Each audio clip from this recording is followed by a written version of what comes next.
ቀዳመይቲ መልእኽቲ ጳውሎስ ናብ ጢሞቴዎስ ቀዳመይቲ መልእኽቲ ናብ ጢሞቴዎስ ምዕራፍ 1 بتأزاز مدحانيتنا እግዚአብሔርን بتسفانا ኢየሱስ ክርስቶስን ናይ ኢየሱስ ክርስቶስ ሐዋርያ ካብ ዝኾነ ጳውሎስ ናብቲ ብእምነት ናይ ሐቅ ወደይ ዝኾነ ጢሞቴዎስ ካብ እግዚአብሔር አቡናን ካብ ጎይታና ኢየሱስ ክርስቶስን ጸጋን ምሕረትን ሰላምን ንዓኻ ይኹን ከምቲ ናብ መቄዶንያ ክኸይድ እንተለኹ ሓደራ ዝበልኩኻ ኣብ ኤፌሶን ጽናሕሞ ገሊኦም ናይ ሐሰት ትምህርቲ ከይምህሩ ኣዝዝ ከምኡውን ናብ ኣፈ ታሪካትን መወዳእታ ናብ ዘይብሉ ናብ ምቁጻር ትውልድታትን ከይዘንብሉ መዓድ እዚ ነገራት እዚ ክትዕምበር ኣብቲ ብእምነት ዝግበር ናይ እግዚአብሔር ስራሕ ዝጠቅም የብሉን ናይዚ ትእዛዝ እዚ ዕላማ ግና እታ ካብ ንጹህ ልቢ ካብ ጽሪት ሕልና ካብ ሐቀኛ እምነት እትርከብ ፍቕሪ እያ ገሊኦም ሰባት ካብዚ ወፂኦም ናብ ከንቱ ክርክር ተመሊሶም ኣለዉ ነቲ ዝብልዎ ወይ ነቲ ብምትእማን ዝዛረብዎ እኳ ዘይፈልጥዎ እንተለውስ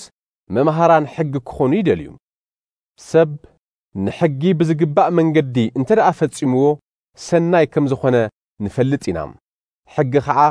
ንጻድቃን ከም ዘይተሰርዐ ንፈልጥ ኢና ሕጊ ዝተሰርዐ ንጠሓስቲ ሕጊ ንዓመፀኛታት ንጉሒላታት ነቶም ቅድስና ዘይብሎም ንሃጥኣን ንርኹሳት ነቶም መንፈሳዊ ነገራት ዝንዕቑ ነቶም ኣቦኦምን እነኦምን ዝቐትሎም ንቐተልቲ ነፍሲ ንዘመውቲ ግብረ ሰዶም ንዝገብሩ ነቶም ሰብ ዝሸጡ ነጋዶ ንሓሰውቲ ነቶም ብሓሰት ዝምሕሎም ነቶም ንቕኑዕ ትምህርቲ ዝጻረር ዝገብሩ ኩሎም እዩ እዚ ትምህርቲ እዚ ናይቲ ኣነ ከብስሮ ሕድሪ ዝተዋሃበኒ ኣብቲ ናይቲ ብሩኽ እግዚአብሔር ዝኾነ ክቡር ወንጌል እዩ ዝርከብ ነቲ ከገልግሎ ሓይል ዝሃበኒ ከም እሙን ቆፂሩ ከዓ ናብዚ ኣገልግሎት እዚ ዝሓረየኒ ጎይታና ኢየሱስ ክርስቶስ ኣመስግነለኹም ቀደም ስም ጎይታ ዝጸርፍን ዘሳደድን ዝገፍዕን ተነበርኩ እኳ ሰኣን ፍልጠትን ሰኣን ምእማንን ነዚ ስለ ዝገበርክዎ ምሕረት ረኸብኩም ኣብ ርእስቲ ብክርስቶስ ኢየሱስ ዝረኸብናዮ እምነትን ፍቕርን ጸጋ ጎይታና ኣባይ ብዘይልክዕ በዝሐ ኢየሱስ ክርስቶስ ንሃጣን ከድሕን መጸ ዝብል ቃል እሙንን ኩሉ ሰብ ክቕበሎ ዝግባእን እዩ ኣነ ከዓ ካብ ኩሉ ዝገደድኩ ኃጢአተኛ እየ በዚ ምኽንያት እዚ ድማ እየ ኣነ ምሕረት ዝረኸብኩም ኢየሱስ ክርስቶስ ነቲ ወሰን ዘይብሉ ትዕግስቱ ቅድም ኣባይ ካብ ኩሉ ዝገደድኩ ኃጢአተኛ ንዝኾንኩ ብምግላጽ ነቶም ናይ ዘለዓለም ሕይወት ክረኽቡ ኢሎም ብእኡ ዝኣምኑ መርኣይ ያገበረኒ ነቲ ናይ ዘለዓለም ንጉስ ዘይመውት ዘይረአም በይኑ ኣምላኽ ዝኾነ ንዘለዓለም ዓለም ክብርን ምስጋናን ይኹኖ ኣሜን ጢሞቴዎስ ወደይ ኣብቲ ዝተነግረልካ ናይ ትንቢት ቃላት ተመስሪተ እዚ ትእዛዝ እዚ ሓደራ እህበካ ኣለኹም ነቲ ዝተነግረካ ቃል ጽኒዕኻ ሓዞም ተቢዕኻ እውን ሰናይ ገድሊ ተጋደል እምነትን ንጹሕ ሕሊናን ሓዝ ገሊኣቶም ሰባት ንሕልንኦም ብዘይምእዛዝ ከምታ ብማዕበል እትጠፍእ መርከብ ንእምነቶም ኣጥፊኦማ እዮም ኣብ መንጎኦም እኳ ንእግዚአብሔር ምጽራፍ ከም ዘይግባእ ምእንቲ ክመሃሩ ኢለ ንሰይጣን ኣሕሊፈ ዝሃብክዎም ሄሜኔዎስን እስክንድሮስን ዝበሃሉ ሰባት ኣለውዎም ቀዳመይቲ መልእኽቲ ናብ ጢሞቴዎስ ምዕራፍ 2 እምበኣር ቅድሚ ኩሉ ምህለላ ጸሎት ምምላድ ምስጋና ምእንቲ ኩሉ ሰብ ክግበር እምዕድ ኣለኹም ብመንፈሳዊነትን ብኽብርን ህዱእን ሰላማውን ዝኾነ ህይወትን ክንነብር ምእንቲ ኩሎም ነገሥታትን ሰበ ስልጣን እውን ጸልዩ እዙይ ኣብ ቅድሚቲ መድሓኒና ዝኾነ እግዚአብሔር ሰናይን ዘሐጉስን እዩ ንሱ ኩሉ ሰብ ክድሕንን ናብ ፍልጠት ሓቂ ክመጽእን ይፈቱ እሞ እግዚአብሔር ሓደ እዩ እቲ ኣብ መንጎ እግዚአብሔርን ሰብን ዘሎ መተዓረቕ ድማ ሓደ እዩ ንሱ ከዓ እቲ ሰብ ዝኾነ ኢየሱስ ክርስቶስ እዩ ንሱ ክንዲ ኩሉ ሰብ ቤዛ ገይሩ ርእሱ ሕሊፉ ሃበ እዙይ ከዓ ጊዜኡ ምስ በጽሐ እግዚአብሔር ኩሉ ክድሕን ከም ዝደሊ ምስክር እዩ ኣነ እውን ነዙ እየ ንህዛብ ሓቅን እምነትን ምእንቲ ክምህር ሰባኽን ሐዋርያን ኮይነ ዝተሸምኩም ሓቂ የዛረብ እምበር ኣይሕሱን እየ ኩሎም ሰብኡት ካብ ኩራን ባእስን ርሒቖም ኣብ ኩሉ ስፍራ ቅዱሳት ኣእዳዎም ኣልዒሎም ክጽልዩ እደለለኹም ኣንስትውን ርእሰን ብምቁናን ወይ ብወርቂ ወይ ብዑንቂ ወይ ብኽቡር ዝዋግኡ ክዳውንቲ ብምግያጽ ዘይኮነስ ግቡእን ትሕትና ዘርእን ክዳን ይከደናም ከምቲ ነተን መንፈሳውያት ኣንስቲ ዝግባእ ብሰናይ ግብሪ ክሽለማ እደለለኹም ሰበይትስ እዝዝቲ ብምዃን ብህድኣት ደኣ ትመሃር ሰበይቲ ክተምህር ወይ ኣብ ልዕሊ ሰብኣይ ስልጣን ክህልዋ ኣይፈቅድን እየ ንሳስ ስቕ ደኣ ትበል ቅድም ዝተፈጥረ ኣዳም እዩ ድሓር ከዓ ሄዋን እያ እሞ ከምኡ ከዓ ሰበይቲ እያ ተታሊላ ትእዛዝ ዝጠሓሰት እምበር ኣዳም ኣይተታለለን ሰበይቲ ግና ብእምነትን ብፍቕርን ብቅድስናን ብትሕትናን ጸኒዓ እንተነበረት ውሉድ ብምውላድ ክትድሕን እያ ቀዳመይቲ መልእኽቲ ናብ ጢሞቴዎስ ምዕራፍ 3 መራሒ ቤተ ክርስቲያን ክኸውን ዝደሊ ሰናይ ነገር ይምነ ዝብል ቃል ሓቂ እዩ እምበኣር መራሒ ቤተ ክርስቲያን ንክሽየም ዝግባእ ነቐፋ ዘይብሉ ሰብኣይ ሓንቲ ሰበይቲ ብመጠን ዝነብር ርእሱ ክቆጻጸር ዝኽእል ገጽ ሰብ ሪኡ ዘየዳሉ ተቐባል ጋሻ ብቑዕ መምህር ክኸውን ይግባእ ዘይሰክር ዘይዋቓዕ ሕያዋይ ዘይበኣስ ፈታው ገንዘብ ዘይኮነም ቤተሰቡ ብጽቡቕ ዘመሓድርን ብቕንዕና ዝእዘዙ ውሉድ ዘለዎን ይኹን ስድራኡ ብስነ ስርዓት ከመሓድር እንተዘይክኢሉ ነታ ቤተ ክርስቲያን እግዚአብሔር ደኣ ከመይ ጌሩ ከመሓድራ ይኽእል ብትዕቢት ተነፊሑ ከም ዲያብሎስ ኣብ ፍርዲ ምእንቲ ከይወድቕ ሓዱሽ ኣማኒ ኣይኹን ኣብ ውርደትን ኣብ መጻወድያ ዲያብሎስን ምእንቲ ከይወድቕ በቶም ዘይኣምኑ ጽቡቕ ምስክርነት ዘለዎ ይኹን ዲያቆናት እውን ከምኡ መስተውዓልቲ ቃሎም ዘይለዋውጡ መስተ ዘይብዝሑ ህርፋን ገንዘብ ዘይብሎም ነቲ ናይ እምነት ምስጢር ብንጹሕ ሕሊና ዝሕልው ክኾኑ ይግባእ ንሳቶም እውን ቅድም ይመርመሩ ነቐፋ ዘይብሎም ኮይኖም ተተረኺቦም ድማ ብዲቁና የገልግሉ ኣንስቱ እውን ከምኡ መስተውዓልቲ ዘይሓምያ ብመጠን ዝነብራ ብኹሉ እውን እሙናት ክኾና ይግባእ ዲያቆናት ነፍሲ ወከፎም ሰብ ሓንቲ ሰበይቲ ደቆምን ስድሮኦምን ብጽቡቕ ዘመሓድሩ ይኹኑ ብጽቡቕ ዘገልግሉ ዓብዪ መዓርግ ይረኽቦም ብዛዕባ እምነት ኢየሱስ ክርስቶስ ድማ ብትብዓት ክዛረቡ ይኽእሉ እዮም ናባኻ ቀልጢፈ ከም ዝመጽእ ተስፋ እናገበርኩ ነዚ መልእኽቲ እዚ እጽሕፈልካ ኣለኹ እንተ ደንገኹ ግና ኣብታ ቤተ እግዚአብሔር ማለት ኣብታ ናይ ሓቂ ዓምድን መሰረትን ዝኾነት ቤተ ክርስቲያን ሕያው እግዚአብሔር ሰባት ከመይ ጌሮም ክነብሩ ከም ዝግብኦም ክትፈልጥ ጽሕፈልካ ኣለኹ እዋም እቲ ብስጋ ሰብ ተገልጸም ብመንፈስ ጸደቐም ብመላእኽቲ ተረአየ ኣብ መንጎ ኣሕዛብ ተሰብከም ኣብ ዓለም ተኣምነም ብኽብሪ ዓረገ ዝብል ናይ እምነትና ምስጢር ብርግጽ ዓብዪ እዩ ቀዳመይቲ መልእኽቲ ናብ ጢሞቴዎስ ምዕራፍ 4 በቲ ዳሕረዋይ ዘመን ግና ገሊኣቶም እምነቶም ክሒዶም ንመታለልቲ መናፍስትን ንትምህርቲ ኣጋንንትን ከም ዝስዕቡ መንፈስ ቅዱስ ብግሃድ ይነግረሎም እዚ ዓይነት ትምህርቲ እዚ ድማ ካብቶም ብመተኮስ ከም ዝሓረር ሕልነኦም ዝደንዘዘ ግብዛት ሓሰውት ሰባት እዩ ዝመጽእ ንሳቶም መብስዎ ይኽልክሎም እቶም ኣመንትን ሓቂ ዝፈለጡን ብምስጋና ክቕበልዎ ኢሉ ኣምላኽ ዝፈጠሮ ብልዕውን ሰብ ክሓርሞ ይእዝዙ እቲ ፍጥረት እግዚአብሔር ኩሉ ጽቡቕ እዩ ብምስጋና ንዝቕበሎ ከዓ በቲ ቃል እግዚአብሔርን ጸሎትን ዝቕደስ ስለ ዝኾነ ሓደ እኳ ዝድርበ ይብሉን እዚ ትምህርቲ እዚ ነቶም ኣሕዋት እንተገለጽካሎም ቃል እምነትን እቲ ተኣሚንካ ሰዓብካዮ ጽቡቕ ትምህርትን ዝተመገበ ሕያዋይ ኣገልጋሊ ኢየሱስ ክርስቶስ ክትከውን ኢኻ ካብቲ ንእግዚአብሔር ዘየኽብር ተረትን ቅለትን ርሓቕ ንርእስኻ ጽድቂ ኣለማምድ ልምምድ ምንቅስቓስ ኣካል ንቑሩብ ነገር ይጠቅም ምልምማድ ጽድቂ ግና ነዝሓዝ ዘላ ህይወት እዚኣን ነታ ትመጽእን ተስፋ ስለ ዘሎ ንኹሉ እዩ ዝጠቅም እዚ ኩሉ ሰብ ክቕበሎ ዝግባእ እሙን ቃል እዩ በቲ ንኹሉ ሰብ ብሕልፉ እኳ ንኣመንቲ ዘድሕን ሕያው እግዚአብሔር ተስፋ ስለ ዝገበርና ንጽዕርን ንጋደልን ኣለና ነዚ ነገራት እዚ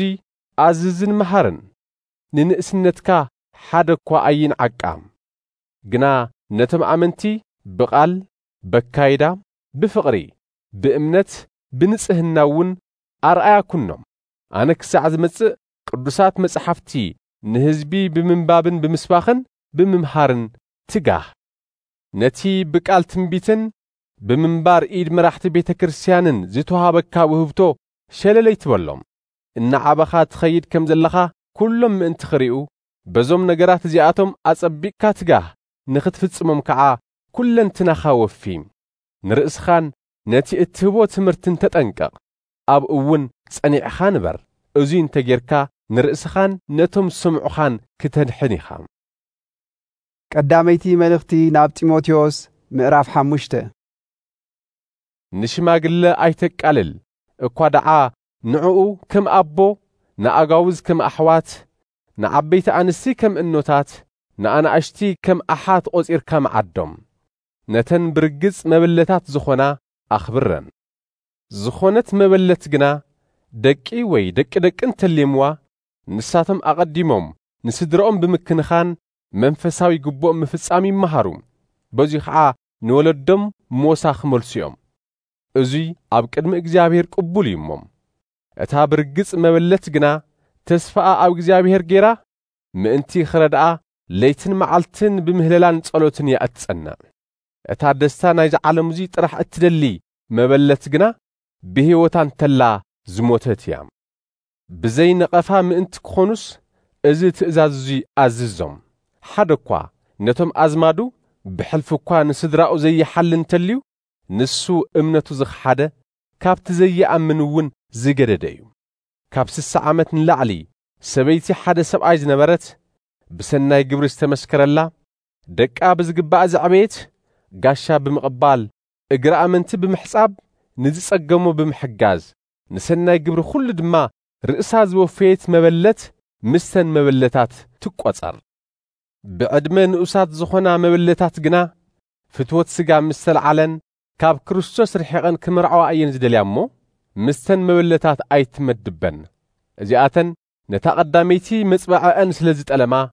ፍርዲ ኣብ ርእሰን የምጽኣ እየን ኣብ ልዕሊ እዚ እውን ገዛን እናዞራ ምብኳር ስራሕ እየን ዝመሃራ ምብኳር ስራሕ ጥራሕ ዘይኮነስ ክዛረብኦ ዘይግባእ እናተዛረባ ሓመይትን መውረይትን ኣብ ዘየእትውን ዝኣትዋ እየን ዝኾና እምበኣር ጸላኢ ክፉእ ዝዛረቡ ምእንቲ ኸይረክብ እተን ብዕድመ ንኡሳት ዝኾና መበለታት ክምርዓዋ ውሉድ ክወልዳ ስድረን ብግቡእ ከም መሓድራ እምዕድ ኣለኹም ገሊኣተን እኳ ንሰይጣን ክስዕባ ዝተመለሳ ኣለዋ ሓንቲ ኣማኒት ዝኾነት ሰበይቲ ኣብ ገዛኣ መበለታት እንተልየናኣ ነታ ቤተ ክርስቲያን ምእንቲ ከይኸብድኣ ባዕላ ትሕለየለን እታ ቤተ ክርስቲያን ከዓ ነተን ሓገዝ ዘድልየን ናይ ብርግጽ መበለታት ክትሕግዘን ክትክእል እያ ነቶም ብዝግባእ ዘገልግሉ መራሕቲ ቤተ ክርስቲያን ብሕልፊ እኳ ነቶም ወንጌል ሰብኩን ዝምህሩን ዕጽፊ ኽብሪ ይግብኦም እዩ እቲ ቅዱስ መጽሓፍ ኣፍቲ ዘኽይድ ብዕረ ኣይትእሰር ከምኡውን ንሰራሕተኛ ዓስቡ ይግብኦ እዩ ይብል እሞም ክልተ ወይ ሰለስተ ሰባት እንተዘይመስኪሮም ኣብ ልዕሊ መራሒ ቤተ ክርስቲያን ክሲ ኣይትቀበል ነቶም ኃጢአት ዝገብሩ ግና እቶም ካልኦት ምእንቲ ክፈርሑ ኣብ ቅድሚ ኩሉ ገስጾም ብዘይ ኣፈላላይን ብዘይ ኣድልዎን ነዚ ምዕዶዚ ክትሕሉ ኣብ ቅድሚ እግዚኣብሔርን ኣብ ቅድሚ ኢየሱስ ክርስቶስን ኣብ ቅድሚቶም ሕሩያት መላእኽትን ሓደራ ብለካ ኣለኹም ኣብ ሓደ እኳ ኢድካ እምቢርካ ንምሻም ኣይትተሃወኽ ኣብ ኃጢአት ካልኦት ኣይትሳተፍ ንርእስኻ ብንጽህና ሓሉ ስለ ከብድኻን ስለቲ ዝመላለሰካ ሕማምን ቁሩብ ወይኒ ስተ እምበር ማይ ጥራሕ ኣይትስተም ኃጢአት ገሊኦም ሰባት ጉሁድ እዩ ነቲ ፍርዲ እውን የርኢ ናይ ገሊኦም ግና ደሓር እዩ ዝግለጽ ከምኡ ከዓ እቲ ሰናይ ግብሪ ግሉጽ እዩ እቲ ግሉጽ ዘይኮነ ግና ተሰዊሩ ክትርፍ ኣይኽእልን እዩ ቀዳመይቲ መልእኽቲ ናብ ጢሞቴዎስ ምዕራፍ 6 ስም እግዚኣብሔርን እቲ እንሰብኮ ትምህርትን ምእንቲ ከይንቀፍ እቶም ኣብ ትሕቲ ኣርዑት ባርነት ዘለዉ ኩሎም ነቶም ጐይተቶም ሙሉእ ኽብሪ ከም ዝግብኦም ይቝጸርዎም እቶም ኣመንቲ ጐይተት ዘለዎም ድማ ብክርስቶስ ኣሕዋቶም ብምዃኖም ኣይንዓቕዎም እኳ ደኣ እቶም በቲ ጽቡቕ ኣገልግሎቶም ዝጥቀሙ ዘለዉ ኣመንትን ፍቑራትን ብምዃኖም ኣብሊጾም የገልግልዎም ነዚ ነገር እዙይ መሃርን ስበኽን ሓደ ሰብ ምስቲ ሐቀኛ ዝኾነ ቃል ጎይታና ኢየሱስ ክርስቶስን ምስትን እግዚአብሔር ንምምሳል ዘይሰማማዕ ጉጉይ ትምህርቲ እንተምሃረ ንሱ ብትዕቢት ዝተነፍሐ ሓንቲ ዘይፈልጥ ሰብ እዩ። ንሱ ናይ ክትዕን ጐይ ቅንጽም ዘለዎ ሕሙም ሰብ እዩ። ካብዚኡ ከዓ ቅንኢ፣ ባእሲ፣ ክፉእ ሓሳብ፣ ጸርፊ ይመጽእ። ኣብቶም እቲ ሓቂ ዘይብሎም ኣእምሮኦም ዝረኸሰ ሰባት ከዓ ዘየቋርጽ ጐይቂ ይፈጥር። እዚኣቶም መንፈሳዊነት ናይ ምድራዊ ረብሓ መርከብ እዩ ዝመስሎም። ዘለኒ ይኣኽለኒ ንዝብል ግና ንእግዚአብሔር ምምላኽ ብዙሕ ረብሓ ኣለዎ። ናብዚ ዓለም እዚ ዘምጻናዮ ይብልናን ካብዚ ዓለም እዚ እውን ክንወስደን ንኽእል ከቶ የለን እሞ። ቀለብን ክዳንን ተረኺብና ይኣኽለና እዩ። ክህፍትሙ ዝደልዩ ግና ናብ ፈተናን መፈንጠርን ንሰብ ብዘበላሽን ብዘጥፍእን ከንቱን ጐዳእን ብዝኾነ ትምኒት ይወድቁም። ፍቕሪ ገንዘብ ናይ ኩሉ ክፍኣት ሱር እዩ እሞ ገሊኦም ብሰንኪ ህርፋን ገንዘብ ካብ መንገዲ እቲ እምነት ወፂኦም ንበዓልቶም ብዙሕ ስቓይ ኣምጽኡ። ንስኻ ግና ኣታ ናይ እግዚአብሔር ሰብ ካብዚ ኩሉ ህደም ደድሕሪ ጽድቅን መንፈሳውነትን እምነትን ፍቕርን ትዕግስትን ንእግዚአብሔር ምምላኽ እውን ሰዓብ። ሰናይ ናይ እምነት ገድሊ ተጋደል። ነታ ዝተጸውዕኻላ ኣብ ቅድሚ ብዙሓት ምስክር እውን ጽቡቕ ምእማን ዝተኣመንካላ ናይ ዘለዓለም ሕይወት ሓዝ። ነቲ ትእዛዝ ብንጽህናን ብዘይነቐፋን ክሳዕ ምግላጽ ጐይታና ኢየሱስ ክርስቶስ ምእንቲ ክትሕልዎ ኣብ ቅድሚቲ ንኹሉ ሕይወት ዝህብ እግዚአብሔርን ኣብ ቅድሚቲ ጴንጤናዊ ጲላጦስ ነቲ ሐቀኛ እምነት ዝመስከረ ኢየሱስ ክርስቶስን እእዝዘካ ኣለኹም። ነዚ ጊዜኡ ምስ በጽሐ እግዚአብሔር ክገልጾ እዩ። ንሱ ብፁዕ በይኑ ንኹሉ ዝገዝእ ንጉስ ነገስታት ጐይታ ጐይቶት ንሱ በይኑ ዘይመውት ሓደ ሰብ እኳ ከቶ ዘይረአዮ ክሪኦ እውን ዘይኽእል ኣብ ዘይቀረብ ብርሃን ዝነብር እዩ። ንዕኡ ንዘለዓለም ክብርን ስልጣንን ይኹኖ ኣሜን። ነቶም ኣብዚ ዓለም እዚኣ ዘለዉ ሃፍታማት ከይዕበዩ በቲ ክንሕጐስ ኢሉ ኩሉ ብልግሲ ዝህበና እግዚአብሔር እምበር በዚ ሓላፊ ሃብቲ ከይእመኑ ኣዝዞም። ገበርቲ ሰናይ ክኾኑ ብሰናይ ግብሪ ክህፍትሙ ለጋሳትን ንምክፋል ድልዋት ክኾኑ ኣዝዞም። በዚ መንገዱ እዚ ናይ ሓቂ ሕይወት ምእንቲ ክረኽቡ ኣብታ እትመጽእ ዓለም ጽኑዕ መሰረት ምእንቲ ክኾኖም ንርእሶም ሃብቲ ክእክቡ እዮም። ኦ ጢሞቴዎስ ነቲ ብሕድሪ ዝተዋወቅካ ሓልዎም ካብቲ ብጌጋ ፍልጠት ተባሂሉ ጽዋዕ ዓለማዊ ከንቱ ልፍለፋን ዝጋጩ ሓሳባትን ረሓቕ። ገሊኣቶም ነዚ ብምእማን ካብ መንገዲ እቲ እምነት ዝወጸለውሞ ጸጋ ምሳኻ ይኹን ኣሜን። ካልአይቲ መልእኽቲ ጳውሎስ ናብ ጢሞቴዎስ ካልአይቲ መልእኽቲ ናብ ጢሞቴዎስ ምዕራፍ 1 ብክርስቶስ ኢየሱስ ንዝርከብ ናይ ሕይወት ተስፋ ብፍቓድ እግዚአብሔር ሐዋርያ ኢየሱስ ክርስቶስ ካብ ዝኾነ ጳውሎስ ናብ ዝፈትዎ ወደይ ጢሞቴዎስ ካብ እግዚአብሔር አብን ጐይታና ኢየሱስ ክርስቶስን ጸጋ ምሕረት ሰላም ንዓኻ ይኹን። ለይትን መዓልትን እንተየቋረጽኩ ኣብ ጸሎተይ ክዘክረካ እንተለኹ ነቲ ከምቲ ናይ ኣቦታተይ ገይረ ብንጹሕ ሕልና ዘገልግሎ እግዚአብሔር ኣመስግን ኣለኹም። ንብዓትካ እዝክር እየ ብተሓጓስ ምእንቲ ክምላእ ኸዓ ክርኤካ እናፍቕ ኣለኹ። ነታ ኣባኻ ዘላ ጥርጥር ዘይብላ እምነት እዝክር እየ። እዛ እምነት እዚኣ ቅድም ኣብ እነሓጎኻ ሎይድ ከምኡውን ኣብ እኖኻ ኤወንቄ ነበረት። ሕዚ ኸዓ ኣባኻ ከም ዘላ ተኣማሚነ ኣለኹም። ስለዚ ነቲ ብምንባር ኢደይ ዝተቐበልካዮ ኣባኻ ዘሎ ውህብቱ እግዚአብሔር ክትለዓዕሎ ኣዘክረካ ኣለኹም። እግዚአብሔር ዝሃበና መንፈስ ሓይልን ፍቕርን ርእስኻ ምቁጻርን እምበር መንፈስ ፍርሓት ኣይሃበናን እሞ። እምበኣር ብዛዕባ ጐይታና ኢየሱስ ክርስቶስ ምምስካርን በኣይ ናይ ክርስቶስ እሱርን ኣይትሕፈር እኳ ደኣ በቲ እግዚአብሔር ዝህበካ ሓይሊ ምእንቲ ወንጌል ምሳይ መከራ ተቐበል እምበር። ንሱ ብግብርና ዘይኮነስ ብፍቓዱን በቲ ብኢየሱስ ክርስቶስ ቅድሚ ዘመናት ዝተዋወና ጸጋን ኣድሐነና ብቅዱስ ጽዋዓውን ጸውዐና። እዚ ጸጋ እዚ ብምምጻእ መድኃኒና ኢየሱስ ክርስቶስ ተገልጸም። ንሱ ንሞት ሽዒሩ ንሕይወትን ንዘይሙማትን ብወንጌል ናብ ብርሃን ኣውጽኦ። ኣነ እውን ናይዚ ወንጌል እዚ ኣብ ሳረ ሐዋርያን ንኣሕዛብ እውን መምህር ክኸውን ተሸምኩም በዚ ምኽንያት እዚ ኸዓ እየ መከራ ዝቕበል ዘለኹም ግና ንመን ከም ዝኣመንኩ ስለ ዝፈልጥ ኣይሓፍርን እየ ንሱ ኸዓ ነቲ ዝሃብክዎ ሕድሪ ክሳዕታ መዓልቲ ጐይታ ክሕልወለይ ከም ዝኽእል ርግጸኛ እየ ነቲ ካባይ ሰማዕኻዮ ቅኑዕ ትምህርቲ ከም ኣብነት ጌርካ በቲ ብኢየሱስ ክርስቶስ ዝርከብ እምነትን ፍቕርን ሓልዎም ነቲ ብሕድሪ ዝተዋወቅካ ሓቂ በቲ ኣባና ሓዲር ዘሎ መንፈስ ቅዱስ ሓልዎም እቶም ኣብ እስያ ዘለዉ ኩላቶም ከም ዝጠለሙኒ ትፈልጥ ኢኻ ኣብ መንጎኦም እኳ ፊጌሎስን ኤርሞጌኔስን ዝበሃሉ ኣለውዎም እግዚአብሔር ንቤተሰብ ሄኔሴፎሩ ምሕረት ይሃቦም ንሱ ብምእሳረይ እንተይሓፈረ ብዙሕ ግዜ ኣጸናኒዕኒ እሞ ኣብ ሮም ምስ መጸውን ክሳዕ ዝረኽበኒ ብዙሕ ደኺሙ እዩ በታ መወዳእታ መዓልቲ ጐይታ እግዚአብሔር ምሕረት ይሃቦም ኣብ ኤፌሶን ክንደይ ከም ዘገልገለኒ እውን ንስኻ ጸቢቕካ ትፈልጥ ኢኻ ካልእቲ መልእኽቲ ናብ ጢሞቴዎስ ምዕራፍ 2 እምበኣር ጢሞቴዎስ ወደይ በቲ ብኢየሱስ ክርስቶስ ዘሎ ጸጋ በርትዕ ነቲ ኣብ ቅድሚ ብዙሓት መሰኻኽር ካባይ ሰማዕኻዮ ንኻልኦት ከምህሩን ዝኽእሉ እሙናት ሰባት ሕድሪ ሃቦም ከም ንፉዕ ናይ ኢየሱስ ክርስቶስ ወታደር ኮይንካ ምሳይ መከራ ተቐበል ወታደር ኮይኑ ዘገልግል ነቲ ኣዛዚኡ ክሐጉስ ስለ ዝደሊ ብኻልእ ጉዳያት ኣይጥለፍን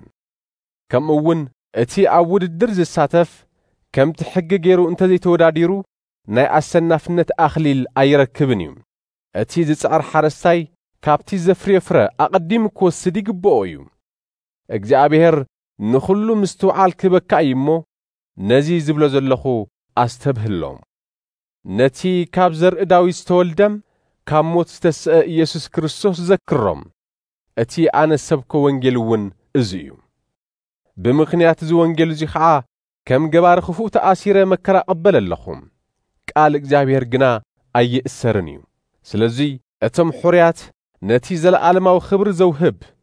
ብኢየሱስ ክርስቶስ ዝርከብ ድሕነት ምእንቲ ክረኽቡ ንኹሉ ይዕገስ ኣለኹ እዚ ቃል እዚ እሙን እዩ ምስኡ እንተሞትና ምስኡ ኸዓ ብሕይወት ክንነብር ኢና እንተተዓገስና ምስኡ ኸዓ ክንነግስ ኢና እንተኸሓድናዮ ንሱ እውን ክኽሕደና እዩ እሙናት እንተዘይኮይንና ንሱ ንርእሱ ክኽሕድ ስለ ዘይኽእል እሙን ኮይኑ እዩ ዝነብር ንዝሰምዕዎ ብዘጥፍእ ረብሓ ብዘይብሉ ቃል ከይበኣሱ ኣብ ቅድሚ እግዚአብሔር እናጠንቀቕካ እዙይ ኣዘክሮም ንቃል ሓቂ ብቕንዕና ዝምህር ዘሕፍር ዘይብሉ ዝተመስከረሉ ኣገልጋል ጌርካ ንባዕልኻ ንእግዚአብሔር ክትወፍይ ጸዓር ነቲ ቁም ነገር ዘይብሉ ከንቱ ክትዕግና ካባኻ ርሕቆም እቶም ነዚ ዘዘውትሩ ካብ እግዚአብሔር እናርሓቑ እዮም ዝኸዱሞም ትምህርቶም ከም መንሽሮ እናሰፍሐ ዝባላዕ እዩ ኣብ መንጎኦም ሄሜኔዎስን ፊልጦስን ዝበሃሉ ይርከብዎም ንሳቶም ካብ ሓቂ ርሒቖም ትንሣኤ ሙታን ቅድሚ ሕዚ ኾይኑ እዩ እናበሉ እምነት ብዙሓት ሰባት የናውፁ ኣለዉ ይኹን እምበር ስም እግዚአብሔር ዝጽውዕ ኩሉ ካብ ክፍኣት ይርሓቕ ከምኡውን እግዚአብሔር ነቶም ናቱ ዝኾኑ ይፈልጦም እዩ ዝብል ማሕተም ዘለዎ ዘይነቓነቕ መሰረት እግዚአብሔር ጸኒዑ ክነብር እዩ ኣብ ዓብዪ ገዛ ካብ ዕንፀይትን መሬትን ዝተሰርሐ ኣቕሓ እምበር ኣቕሓ ወርቅን ብሩርን ጥራሕ ኣይኮነን ዝርከብ ገሊኡ ንኽብረት ገሊኡ ክቡር ንዘይኮነ ኣገልግሎት እዩ ዝውዕል እምበኣር ካብ ኩሉ ክፉእ ርእሱ ዘንጸሀ ሰብ ንሱ ኣቕሓ ክብሪ ዝተቐደሰ ንኣገልግሎት ጐይትኡ ዝጠቅም ንኹሉ ሰናይ ግብሪ ዝተዳለወ ይኸውን ካብ ክፉእ ናይ ጉብዝና ትምኒት ህደም ምስቶም ብንጹህ ልቢ ንእግዚአብሔር ጽውዕዎ ኸዓ ኣሰር ጽድቅን እምነትን ፍቕርን ሰላምን ሰዓብ ባእሲ ከም ዘምጽእ ፈሊጥካ ካብቲ ናይ ዕሽነትን ከንቱ ክርክርን ረሓቕ ኣገልጋል እግዚአብሔር ዝኾነ ምስ ኩሉ ለዋህ ንፉዕ መምህር ዕጉስ ክኸውን ዳ እምበር ተብኣሳይ ክኸውን ኣይግብኦን እዩ ምናልባሽ እግዚአብሔር ንሓቂ ምእንቲ ክፈልጡ ዋይሉ ንስሓ ከኣቱ ዕድል እንተሃቦም ኣይፍለጥኒ እሞ ንሱ ነቶም ተጻረርቲ ብህድኣት ዝእርሞም ክኸውን ኣለዎም ንሳቶም ከዓ ካብቲ ፍቓዱ ክገብሩ ኢሉ ኣሲርዎም ዝነበረ መፈንጠር ዲያብሎስ ኣምሊጦም ናብ ልቦም ክምለሱ እዮም ካልእቲ መልእኽቲ ናብ ጢሞቴዎስ ምዕራፍ 3 ኣብተን ዳሕሮት መዓልትታት ግና ዘጨንቕ ግዜ ከም ዝመጽእ ፍለጥ። ሽዑ ሰባት ፈተውቲ ርእሶም፣ ፈተውቲ ገንዘብ፣ ትምክሕተኛታት፣ ትዕቢተኛታት፣ ተጻረፍቲ፣ ንወለዶም ዘይእዘዙ፣ ዘየመስግኑ፣ ቅድስና ዘይብሎም፣ ርህራሄ ዘይብሎም፣ ፍቕሪ ዘይብሎም፣ ይቕረ ዘይብሉ፣ ሓመይቲ፣ ርእሶም ዘይቈጻጸሩ፣ ጨካናት፣ ሰናይ ዘይፈቱ፣ ከዳዓት፣ ህውኻት፣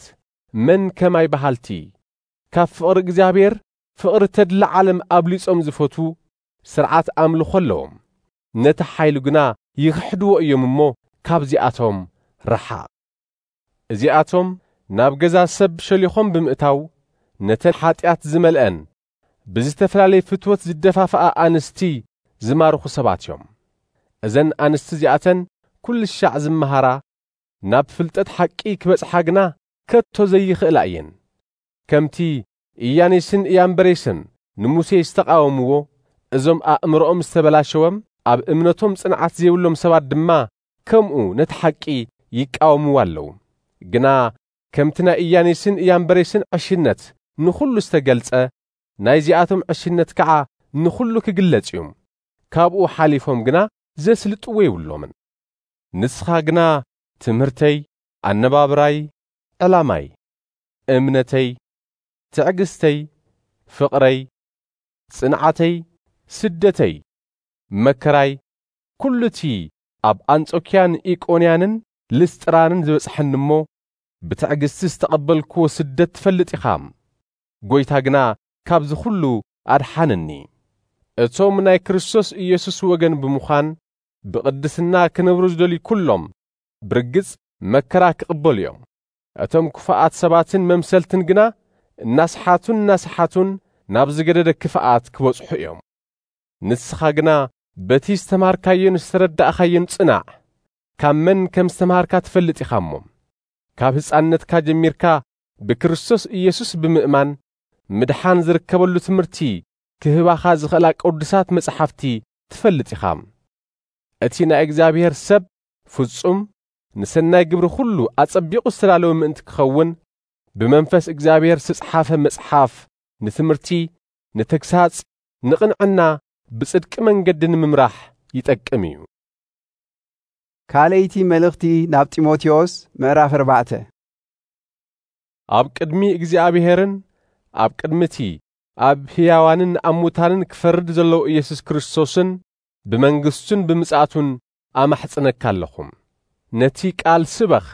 ብምችዊ እዋንን ኣብ ዘይምችዊ እዋንን ድልው ይኹን። ኣረድእ፣ ገስጽ፣ ምኸር፣ ብዓብዪ ትዕግስቲ ብምምሃር ትጋህ። ነቲ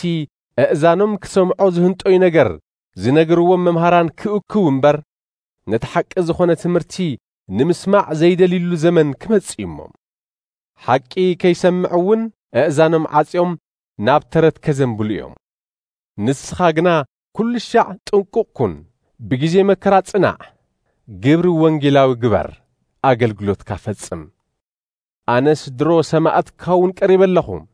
መዓልቲ ሕልፈተይ በጺሓ እያ። ሰናይ ገድሊ ተጋዲለ ጉያይ ፈጺመ ነቲ እምነት እውን ሓልየያ እየ። ደጊም እቲ ቕኑዕ ፈራድ ዝኾነ ጐይታ በታ መወዳእታ መዓልቲ እቲኣ ዝህበኒ ኣኽሊል ጽድቂ ይጽበየኒ ኣሎ። እዚ እውን ንበይነ ኣይኮነን፣ ነቶም ናቱ ምምጻእ ጽበዩ ኹሎም እውን እምበር። ጢሞቴዎስ ቀልጢፍካ ናባይ ምጻእ። ዴማስ ነዛ ዓለም እዚኣ ስለ ዝፈተዋ ሓዲጉኒ ናብ ተሰሎንቄ ኸይዱ እሞም። ቄርቂስ ናብ ገላትያ፣ ቲቶ እውን ናብ ድልማጥያ ኸይዶም እዮም። ሉቃስ በይኑ ይምሳይ ዘሎም። ማርቆስ ንኣገልግሎት ስለ ዝጠቕመኒ ክትመጽእ እንተለኻ ምሳኻ ተማላእ እዩ። ንቲኪቆስ ግና ናብ ኤፌሶን ሰዲደዮ ኣለኹ። ክትመጽእ እንተለኻ እቲ ኣብ ጢሮአዳ ምስ ካርፑስ ዝሓደክዎ ካባን እቲ መጽሓፍትን ብፍላይ እቲ ብራናታት ተማልአለይ። እቲ አንጠረኛ አስክንድሮስ ብዙሕ ጉድኣት ኣብጽሒለ እዩ። እግዚአብሔር ከምታ ግብሩ ይፍደዮ። ንሱ ነቲ መልእኽትና ብዙሕ ይጻረሮ እሞ ንስኻ ድማ ካብኡ ተጠንቀቕ። መጀመርታ ጊዜ ናይ ተኸሰስ ኩሉ መልሲ ከቐርብ እንተለኹ እግዚአብሔር ደኣ ከም በደል ኣይቝጸረሎም። ኩላቶም ጠለሙን እምበር ሓደ እኳ ምሳይ ኣይነበረን። ግና እቲ ወንጌል ብምልኣት ብኣይ ምእንቲ ክስበኽ ኩሎም ኣሕዛብ እውን ምእንቲ ክሰምዕዎ ጐይታ ምሳይ ኮይኑ ኣበርታዕኒ። ካብ ኣፍ ኣንበሳ እውን ኣናገፈኒ። እግዚኣብሔር ካብ ኩሉ ክፉእ ግብሪ ኸናግፈኒ ሓልዩ ኸዓ ናብታ ሰማያዊት መንግሥቱ ከብቅዐኒ እዩ። ንዕኡ ካብ ዘለዓለም ክሳዕ ዘለዓለም ክብሪ ይኹኖ። ኣሜን። ንጵርስቅላን ንኣቂላን ንስድራ ሄኔሴፎርን ሰላም በለለይ። ኣርስጦስ ኣብ ቆሮንቶስ ተሪፉሎም። ጥሮፊሞስ ግና ሓሚሙ ሚሊጤን ኣብ ዝበሃል ከተማ ሓዲገየ ኣለኹም። ቅድሚ ኽረምትን ክትመጽእ ዝከኣለካ ግበር። ኤውቡሎስን ጱዴስን ሊኖስን ቀላውድያን ኩሎም ኣሕዋትና ሰላም ይብሉኻ ኣለዉ። ጐይታ ኢየሱስ ክርስቶስ ምስ መንፈስካ ይኹን። ጸጋ ምሳኻትኩም ይኹን። ኣሜን።